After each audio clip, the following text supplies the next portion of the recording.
Bringhe is indeed a sweet rice dish cooked in coconut milk. It's a traditional Filipino dish similar to paella, but instead of using saffron, Bringhe gets its flavor and color from turmeric. Other ingredients often include chicken, chorizo, vegetables, and various spices. It's a flavorful and comforting dish enjoyed on special occasions and celebrations in Filipino cuisine. Here are the ingredients.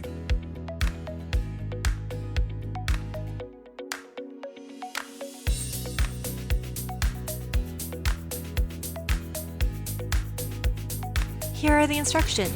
In a pot, combine sweet rice, coconut milk, and turmeric powder. Cook over medium heat, stirring occasionally until the coconut milk is absorbed and the rice is plumped up. Be careful not to burn the rice. 2. In a separate pan, heat cooking oil and saute garlic and onions until fragrant. 3. Cook the meats and the seafood. 4. Combine the cooked meat and seafood with the rice mixture, add bell peppers, and mix well. Feel free to customize this recipe to your taste preferences. Enjoy cooking and savoring this flavorful Filipino dish.